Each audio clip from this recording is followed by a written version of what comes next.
Bonjour et bienvenue à une autre petite section de notre cours de 9e année sciences humaines. On suit le curriculum du Nouveau-Brunswick. Ceci, c'est une petite révision de différentes sections. La section ici, on parle des habitants du Canada. T'es-tu déjà demandé pourquoi est-ce que notre ville se trouve où est-ce qu'elle est? Pourquoi est-ce que Saint John, où est-ce qu'on se trouve maintenant, ou pourquoi est-ce que la ville est là? Est-ce qu'il y a une raison? Bah oui, comme tu sais déjà, on en a parlé en classe, il y a plusieurs raisons, mais la raison principale, c'est à cause de la rivière. Au début, c'est comme ça que ça arrive, une ville. Une ville devait être à côté d'une rivière parce qu'il n'y avait pas de route. Les routes qu'ils utilisaient, c'était les rivières. Donc, on se faisait sûr et certain que notre ville était à côté de la rivière. Ça nous permet de voyager, ça nous permet de pêcher, ça nous permet de boire de l'eau, etc. Donc, c'est la raison pourquoi, au Canada, les plus vieilles villes se trouvent proches des grandes courants d'eau, des grandes rivières ou des petites rivières ou les fleuves, etc. Est-ce que tu sais, au Canada, où sont les régions avec le plus d'habitants? Certaines personnes disent à cause des rivières, pas loin des rivières, etc. Mais en plus, c'est quoi? Quelle partie du Canada est-ce qu'il y a plus de monde? Bon, c'est tout au sud du Canada, proche de la frontière avec les États-Unis, parce que c'est au sud. Pourquoi? En gros, parce que c'est plus chaud. Quand tu regardes plus haut, ça devient un peu plus difficile à vivre si tu regardes dans le Grand Nord. On voit beaucoup de choses, on voit beaucoup de ces endroits-là des villes pour vraiment comprendre où sont les différentes villes, pourquoi les villes sont là. Et j'explique ça vraiment plus en détail en classe, bien entendu. Si tu regardes, le Canada, c'est un des plus grands pays au monde. Okay, la Russie est plus grande que nous, et après ça, c'est le Canada. C'est aussi simple que ça. Mais notre population n'est pas tellement grande. On n'a pas une grosse population à comparer à la grandeur de notre territoire, par exemple. Et il y a vraiment des facteurs géographiques qui influencent où les Canadiens habitent. Okay? Et les géographes, qu'est-ce qu'ils font? Ils vont étudier pas juste la géographie, ils vont pas juste étudier où sont les montagnes, ils étudient aussi où est la population, quelle sorte de population qui est dans différents endroits. Pourquoi est-ce que on dit que Moncton est une ville plus jeune? Pourquoi est-ce qu'on dit que Saint John est une ville plus industrielle? Pourquoi est-ce qu'on dit Fredericton est plus une ville administrative? Ça, c'est toutes des choses que des géographes regardent. Donc, on regarde le paysage humain du Canada maintenant. C'est quoi la répartition de la population? Donc, c'est quoi la répartition de la population? C'est que ça indique les endroits où les gens ont choisi de vivre dans un pays. Par exemple, proche de la mer, dans une région agricole, dans une région forestière, etc., etc. Si tu vois la nuit, si tu te promènes la nuit, tu as peut-être déjà vu ça. Tu te promènes la nuit sur une autoroute et on voit la répartition de la population. Et comment est-ce que c'est qu'on voit ça? C'est quand tu te promènes, des fois, tu vas voir comme une sorte de bulle de lumière. Tu vois ça la nuit, généralement, quand tu fais plus attention, là, ça fait comme une bulle de lumière au-dessus des villes. Ça fait comme une sorte d'île. Donc, les géographes appellent ça les effets d'archipel. parce qu'il y a beaucoup de personnes qui habitent dans un endroit, mais il n'y a pas beaucoup il y a pas beaucoup de personnes qui vivent entre ces endroits-là. Donc, par exemple, si tu regardes entre Saint John et Moncton, il n'y a pas beaucoup de villes entre les deux. Il y a des petits villages et des personnes qui habitent là, mais il n'y a pas vraiment de grosses villes entre les deux. Il y a Sussex qui est entre les deux, mais c'est à peu près tout. Et c'est ça qu'on appelle un effet d'archipel, comme si les gens allaient tous au même endroit pour habiter là, comme s'ils étaient sur une île, mais c'est pas entouré d'eau. Et ça crée pas vraiment un problème, mais ça crée quelque chose de différent dans la densité de population. Qu'est-ce que c'est la densité de la population? C'est le nombre moyen de personnes qui vivent dans un endroit.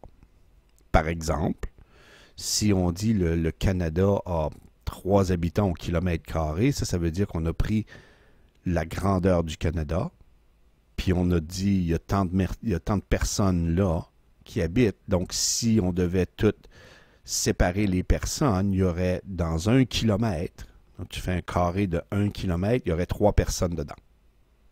Okay? C'est ça la densité de la population. Pour te donner une idée, Monaco, par exemple, a plus de 23 000 habitants au kilomètre carré. Donc, tu fais 1 kilomètre, puis carré, puis il y a 23 000 personnes dedans.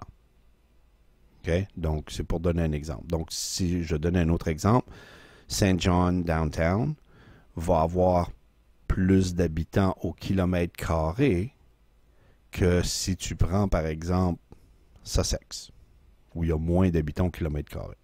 C'est tout à fait normal. Il y a plus de monde, c'est juste ça. Donc, c'est quoi les villes? Quelles sont les villes avec le plus d'habitants par kilomètre carré à l'ouest du Canada? Bon, ces villes-là, c'est Vancouver et Victoria. Et les villes avec le plus d'habitants par kilomètre carré à l'est, on parle de Windsor, Hamilton, Toronto, Ottawa, Montréal. Ça, c'est des villes avec le plus d'habitants au kilomètre carré à l'est du Canada. Excusez. Qu'est-ce qui fait que les personnes vont décider d'habiter à un endroit plus qu'à un autre endroit? Bon, c'est des facteurs d'emplacement et de situation. C'est un autre élément important de savoir, il y a 2 types de facteurs qui déterminent où les gens vont aller s'installer. Facteur d'emplacement.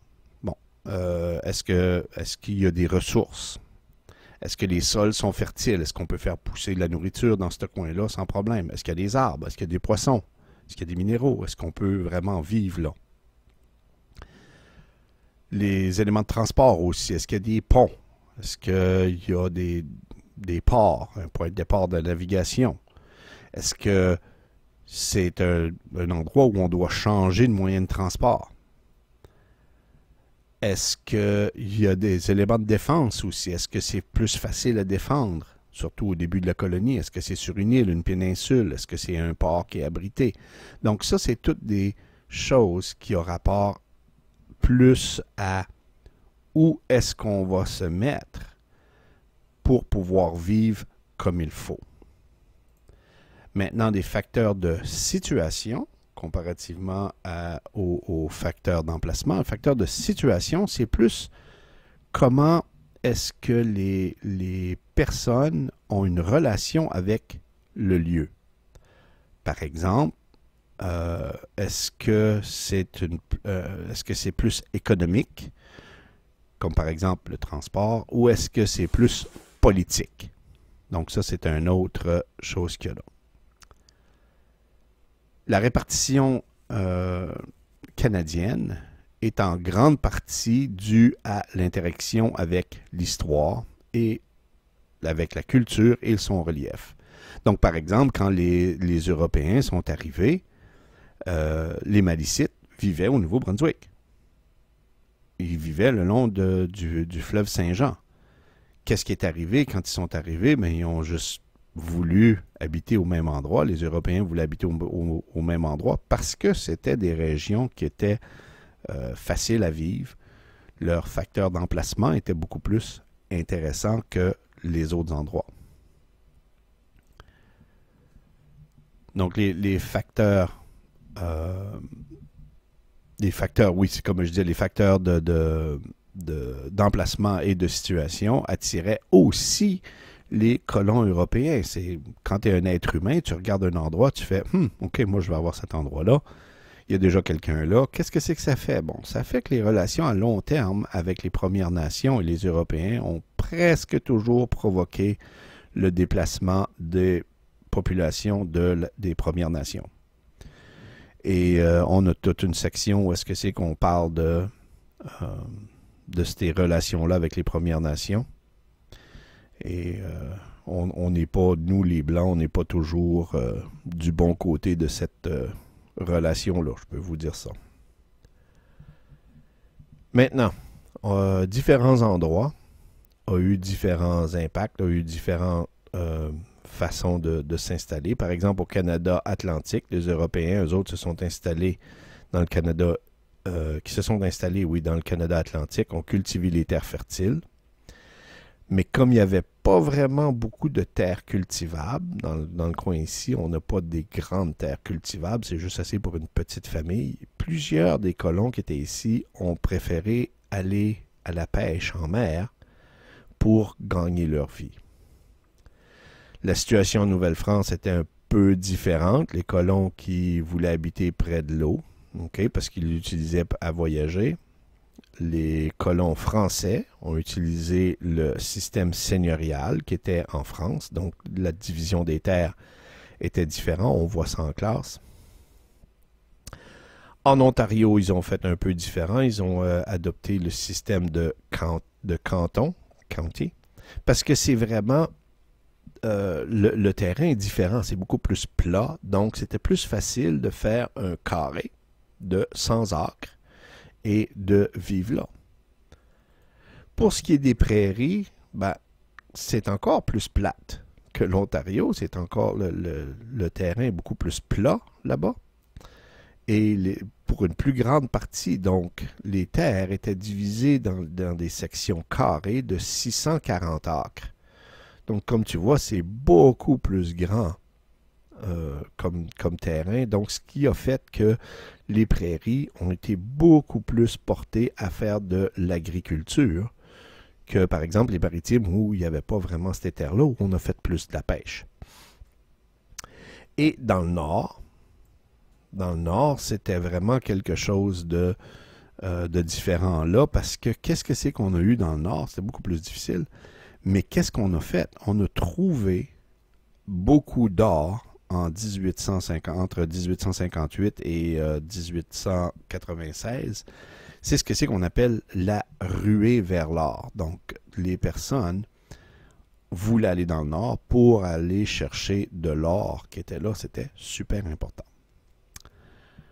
Une autre partie maintenant, la Colombie-Britannique, eux autres, les Européens qui sont installés là, ils sont installés un petit peu plus tard. Ils ont exploité surtout les ressources de la région, par exemple les forêts, les grandes forêts du littoral étaient là, les plaines fertiles du delta du Fraser, les vallées à l'intérieur, où est-ce que c'est que c'était des endroits extrêmement fertiles. Pendant ce temps-là, on prenait les terres des Premières Nations sans demander. Et ça a été seulement, juste pour te donner une idée de comment est-ce que c'est que c'était incroyablement injuste, les peuples autochtones, il y a eu la loi constitutionnelle de 1982. Donc, on ne parle pas des années là, 1400, 1500, là, on parle de 1982. Où est-ce que c'est qu'on a reconnu les Premières Nations, les Inuits et les Métis comme des peuples autochtones du Canada? On a dit, ah oui, vous êtes du monde, vous êtes des vraies personnes. Yeah, whatever. En passant, je fais attention quand je dis les Inuits, on parle de Inuit. OK, mais qu'est-ce que c'est que ça veut dire en fait? C'est tout ce que c'est que ça veut dire, c'est les gens, ça veut dire les gens, le monde, les personnes. Et ça, c'est dans leur langue, le Inuktitut. Les métiers, eux autres, c'est quelque chose d'un peu différent. C'est un groupe de personnes. Il y a eu les Européens qui sont venus, qui ont été explorés, et ils ont vu les femmes des Premières Nations. Ça a commencé comme ça, c'est les hommes qui allaient explorer, et ils voient les femmes des Premières Nations, et ils ont eu des enfants ensemble, et ça a créé des personnes qui sont à moitié européens et à moitié Premières Nations. Donc, c'est ça des métiers. Pour ce qui est des Premières Nations, il est toujours préférable d'utiliser le même terme que les peuples utilisent pour se nommer. Par exemple, les Mi'kmaq, c'est des Mi'kmaq. Right? Si tu sais que c'est un Mi'kmaq, c'est un Mi'kmaq. Si tu sais que c'est un Malicite, c'est un Malicite. Okay? Parce qu'il faut absolument, et je le dis, il faut absolument arrêter d'appeler les personnes des Premières Nations des Indiens. Parce que c'est Christophe Colomb qui pensait, lui, qu'il avait découvert l'Inde, qui a dit « Ah, oh, c'est des Indiens. » Parce qu'il s'en allait, lui, il s'en allait vers la Chine, puis il pensait qu'il avait frappé une terre entre les deux, qui était l'Inde. OK, mais non, c'était les Amériques. Puis, quand tu appelles une personne des Premières Nations un Indien, en gros, qu'est-ce que c'est que tu dis? C'est t'es une erreur. You're a mistake. Comme, vraiment, so rude. So, non, faut arrêter ça. Et utiliser le terme des Premières Nations seulement quand on parle de, bien entendu, de plusieurs nations. OK, on va faire aussi un petit peu plus tard en classe, on va faire une autre chose où est-ce que c'est que je vais vous montrer comment installer un village. Right? On va regarder ça. Et on va regarder différents termes aussi qu'il y a en relation avec qu'est-ce que c'est que ça veut dire les différentes choses dans différents mots de vocabulaire qu'on va utiliser pour le village, etc., etc. Et ça, je ne vais pas là-dessus. C'est quelque chose qu'on va faire en classe. Puis ça, c'est plate, mais il faut que tu sois en classe pour le faire. De toute façon, c'est le plus général. OK, donc on revient un petit peu. Il y a certains mots que je vais parler ici. OK? Par exemple, si je parle de croissance, on parle des années 1850 environ. La région des basses-terres du Saint-Laurent et des Grands Lacs était la plus grande zone agricole du Canada. Donc l'Ouest n'existait même pas, en tout cas pas pour une grande zone agricole anyway. Et c'est grâce à la fertilité du sol et du climat. Il faisait bon. D'un autre côté, la géographie du Canada atlantique n'était pas favorable au développement économique, comme on a déjà parlé. Donc, on a plus été vers l'exploitation forestière, les industries de la pêche, la construction navale. On a construit des bateaux beaucoup. Et ça a aidé des villes comme Saint John's, Newfoundland, Halifax. Toutes ces régions-là ont eu une très grande croissance à cause de ça, du fait qu'on était sur le bord de la mer comme ça. Et ça, c'est pour à peu près tout ce qui se trouve proche de l'eau, ou en tout cas de l'océan. Il y a beaucoup de montagnes aussi qui ont aidé pour les exploitations forestières. Si tu penses à des régions comme l'Ouest, par exemple, l'Ouest canadien comme la Colombie-Britannique. Et dans d'autres endroits, comme par exemple, il y a eu dans les vallées, les deltas, etc. Ça, c'est dans l'ouest. C'est là où est-ce que c'est qu'on trouve le plus de croissance à cause de ces choses-là spécifiques dans les régions spécifiques. Les grandes villes du Canada ont commencé à se développer sur les basses terres de Saint-Laurent et Grand-Lac. Donc, si tu parles de Toronto, si tu parles de Montréal, Québec, etc., c'est les premières grandes villes qui sont arrivées autour. Et ça, c'est parce qu'ils étaient là. Et ils étaient dans les centres où est-ce que c'est que les personnes n'étaient pas trop loin pour aller pour vendre leurs produits agricoles. Donc, par exemple, si tu es à Montréal, je prends la ville qui est au centre, c'était facile pour les personnes qui étaient dans les basses terres du Saint-Laurent d'aller à Montréal pour vendre leurs produits. Donc, les personnes allaient habiter à Montréal parce que c'était un grand centre et les fermiers qui étaient autour, dans les basses terres, allaient vendre leurs produits là pour que les personnes puissent manger. Et plus les régions agricoles devenaient prospères, plus les endroits, les villes, se développaient pour donner des biens de consommation, des produits manufacturés. Donc, qu'est-ce que ça veut dire? Un fermier a besoin d'équipement, a besoin d'un tracteur, a besoin de différentes choses. Donc, les villes fournissaient aux personnes les équipements qu'ils avaient besoin pour pouvoir continuer à fonctionner. Donc ça a créé des différents types ou des différents classements dans les communautés. Par exemple, les villages. Un village offre des services limités, comme des magasins généraux, avec juste un certain nombre de produits. Il y a une station-service, gas station. Et des fois, il va y avoir une école primaire, puis il va y avoir un comptoir postal. Pour les villes, par contre, eux autres, ils offrent plus de services. Ils vont avoir des universités, il va y avoir des hôpitaux, il va y avoir des bureaux régionaux d'institutions financières, comme les banques.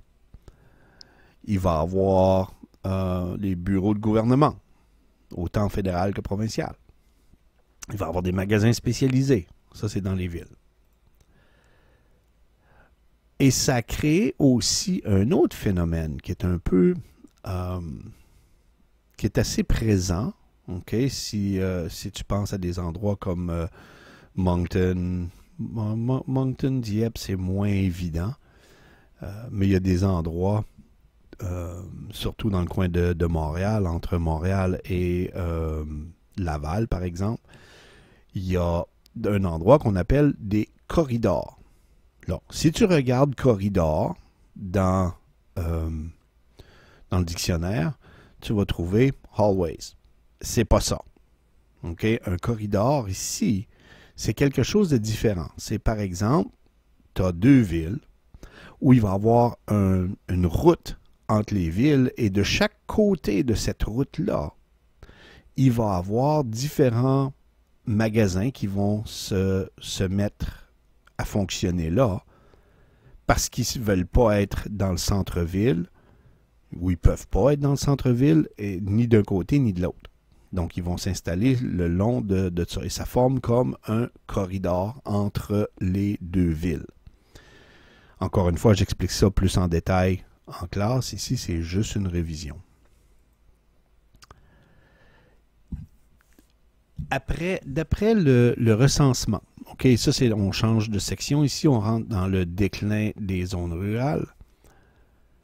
D'après le recensement de 1881, il y avait environ 3 Canadiens sur 4 qui habitaient dans une zone rurale. Donc, en 1881, les 3/4 des Canadiens étaient dans des régions rurales.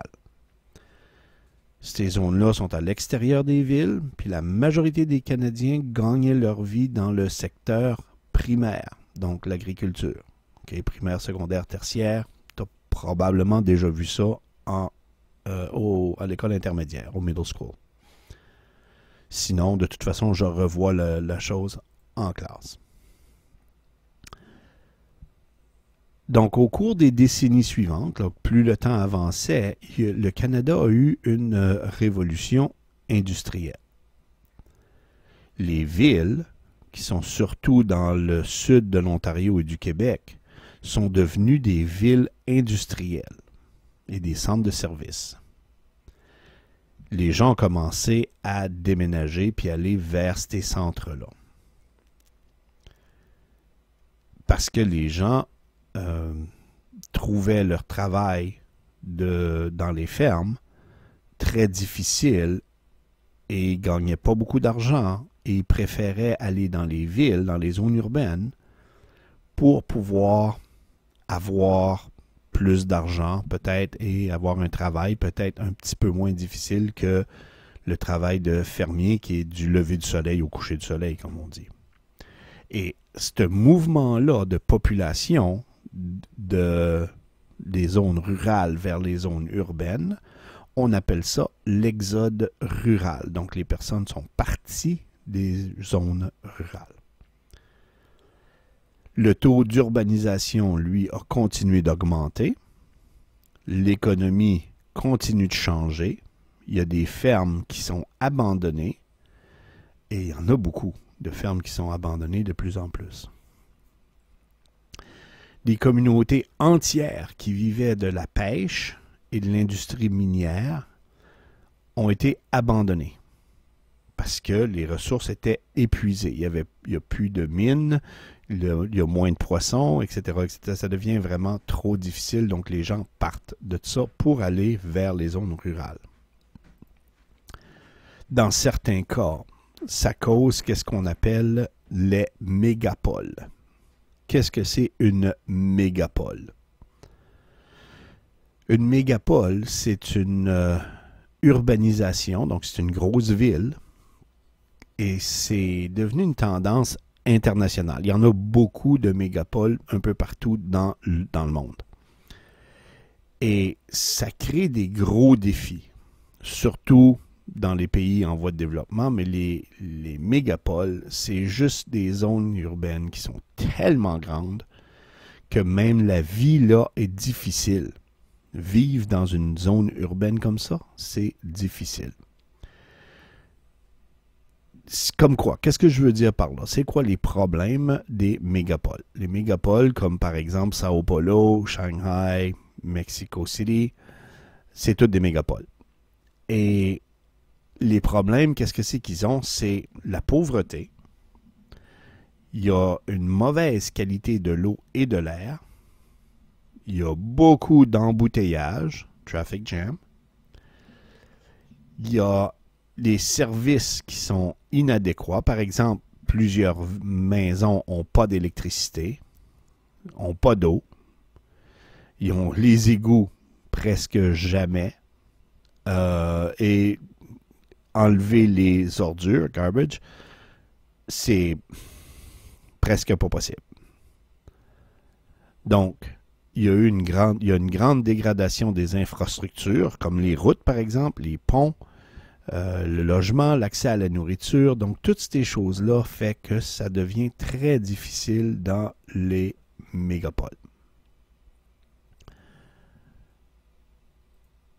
Maintenant, une perspective régionale. C'est quoi l'analyse régionale? Bon, c'est quoi? C'est un outil qui est utilisé par les géographes pour structurer leurs études. Ça leur permet de diviser le sujet en plusieurs parties pour mieux le comprendre. Donc, avec ça, qu'est-ce que c'est qu'on fait? On dit, ah, OK, par région, qu'est-ce que c'est qu'on fait? On divise les régions, on divise les différentes places. Et ces régions-là, il y a certains types qui vont être plus importants. Un peu comme j'expliquais un petit peu avant, on dit, par exemple, Saint John, c'est plus une région qui est industrielle.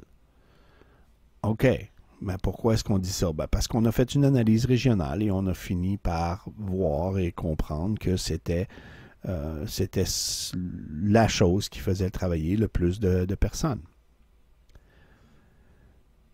Donc maintenant, même si les caractéristiques des régions peuvent varier beaucoup, donc chaque région est différente, comme je dis, Moncton, Montréal, Saint John, Halifax, Vancouver, etc. C'est toutes des villes avec différentes choses, mais il y a 4 grandes catégories qui vont toujours être les mêmes. Donc, c'est l'emplacement, où est-ce que ça se trouve, la caractéristique physique et culturelle, donc, qu'est-ce qui se passe au niveau physique, au niveau culturel, perspective politique, donc, est-ce qu'on est plus porté vers un certain type de politique ou vers un autre, et la hiérarchie, donc, est-ce qu'une ville est plus importante qu'une autre. Ça, c'est les 4 grandes catégories qu'on se sert pour dire les caractéristiques des régions. Puis les géographes, eux autres, ont développé ces méthodes-là pour pouvoir connaître les régions et savoir quoi. Par exemple, je pense que le meilleur exemple que je peux donner, c'est ça. Saint-Jean ici, Saint-John, on n'aura pas les mêmes façons de voir que Fredericton. Et c'est tout à fait normal parce que Fredericton fonctionne différemment parce que c'est une ville qui est plus administrative. Ici, c'est une ville qui est plus industrielle. Donc, on a différents types de personnes qui vont travailler ici que des personnes qui vont travailler à Fredericton. Il y a plus de monde qui vont travailler chez Irving, par exemple, Irving Oil, plutôt que de travailler au gouvernement. Right? C'est tout à fait normal. Donc, c'est à cause de ça qu'on a des différentes idées politiques. Ça amène aussi un autre concept. Ça amène le concept du cœur et de la périphérie. C'est quoi? Bon, premièrement, c'est un centre. Et ce centre-là, qui est souvent une ville, va aller chercher les choses, va utiliser les choses de la périphérie pour vivre, et il va donner les choses à la périphérie pour leur permettre de continuer de fonctionner et d'apporter des choses au cœur. Donc le cœur et la périphérie, j'explique ça encore une fois en classe avec les dessins, mais je suis très fameux pour les dessins, pas vraiment, mais au moins les gens comprennent. Plus que la moitié de la population est concentrée vers le sud de l'Ontario, on pourrait considérer ça plus comme le centre et le sud du Québec. Ces deux centres-là, c'est le cœur, ces villes-là, c'est le cœur du Canada. Et la périphérie, c'est partout ailleurs. Donc, c'est un autre exemple que je peux te donner là-dessus. Bon, OK. Rendu ici, je peux dire que cette section-là est pas mal terminée. Donc, les habitants du Canada, ça te donne une idée de où est-ce qu'on est, comment est-ce qu'on s'installe, les villes, etc., etc. Donc, c'est vers ça qu'on s'en allait, les habitants du Canada. À la prochaine.